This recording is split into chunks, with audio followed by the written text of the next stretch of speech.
মই অতি আনন্দ আৰু অতি হৰ্ষোল্লিত হৈছোঁ যে ভাটিকুৰুৱা নেহেৰু পুথিভঁৰালৰ এই উদ্যোক্তাসকলে ৰঙালী বিহুৰ উপলক্ষে যি অনুষ্ঠান পাতিলে, এই অনুষ্ঠানত কেৱল বিহু সংক্ৰান্তীয় কথাই নহয়, এই অঞ্চলৰ শিক্ষা দীক্ষা কলা কৃষ্টি খেল ধেমালি সকলো দিশকে সামৰি সুন্দৰভাৱে পৰিচালনা কৰিলে আৰু বিভিন্ন দিশত যি কৃতিত্ব লাভ কৰা ছাত্ৰ ছাত্ৰী বা যুৱ যুৱতীসকলক আজি সুন্দৰভাৱে ইয়াত এই ৰাজহুৱা সভাত বিভিন্ন ব্যক্তিৰ উপস্থিতিত তেওঁলোকক সম্বৰ্ধনা আৰু পুৰস্কৃত কৰিলে।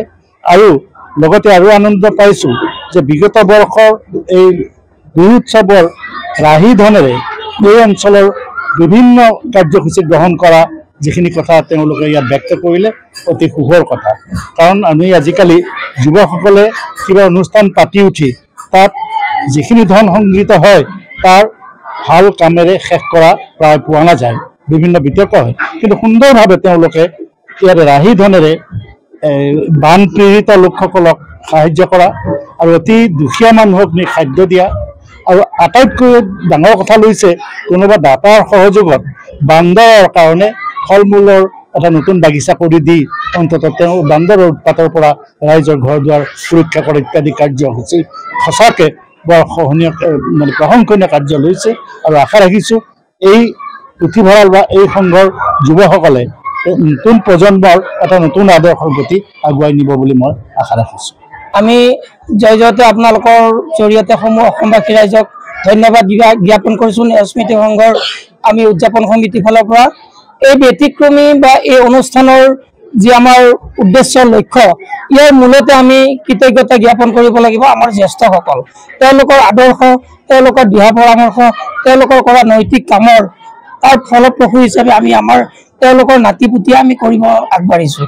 কাৰণ তেওঁলোকে আমাক 54 বছৰ আগত যি বিহু পাতে, বিহুৰ পৰা কেনেকৈ কি কৰিব লাগে, সমাজৰ লগত কেনেকৈ বিহুৰ হৈ বিহুৰ জৰিয়তে সমাজক বিচাৰি পায়, এই শিক্ষা দিয়াৰ মূল নায়ক, মূল গৃহস্থ, মূল গাৰ্জেন, অভিভাৱক, এই অভিভাৱকসকল হ'ল আমাৰ জ্যেষ্ঠসকল, আমাৰ সংঘৰ জ্যেষ্ঠসকল।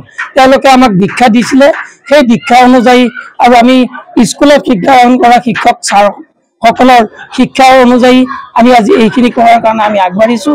আৰু ভৱিষ্যতে আমাৰ যদি একো অসুবিধা নহয়, সকলোবোৰ যদি ঠিকে থাকে আমি পৰৱৰ্তীও এনেকৈ আমাৰ উদ্যোক্তাসকলক লগত লৈ আমি এনেকুৱা অনুষ্ঠান কৰি যাব পাৰিম বুলি আমাৰ দৃঢ় বিশ্বাস আৰু আশা আছে।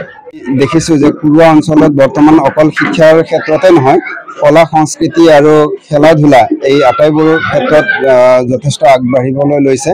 অলপতে কাৰাটে চেম্পিয়নশ্বিপত আমাৰ এই ভাটিকুৰুৱাৰ পৰা কেইবাগৰাকীও খেলুৱৈয়ে কৃতিত্বৰে পুৰস্কাৰ লাভ কৰিবলৈ সক্ষম হৈছে। গতিকে ৰাজ্যিক পৰ্যায়ে হওক বা ৰাষ্ট্ৰীয় পৰ্যায়লৈ তেওঁলোক উজ্বলি উঠিছে। গতিকে এই ক্ষেত্ৰত আমি আশাবাদী যে ভৱিষ্যতে আমাৰ এই কুৰুৱা অঞ্চলত কলা সংস্কৃতি শিক্ষা সাহিত্যৰ উপৰিও আমাৰ খেলা ধূলা বা অন্যান্য দিশতো আগবাঢ়ি যাব বুলি আমি আশাবাদী। এই ক্ষেত্ৰত আমি সংঘৰ যি পদক্ষেপ, এই পদক্ষেপক আমি ভূয়সী প্ৰশংসা কৰিছোঁ। তেওঁলোকে এই ভৱিষ্যতৰ যি সম্ভাৱনা, সেই সম্ভাৱনাক চিনাক্তকৰণ কৰি তেওঁলোকক উদগনি জনোৱাৰ যি আজি পদক্ষেপ ল'লে, তাৰ কাৰণে আমি তেওঁলোকক ধন্যবাদ জ্ঞাপন কৰিছোঁ।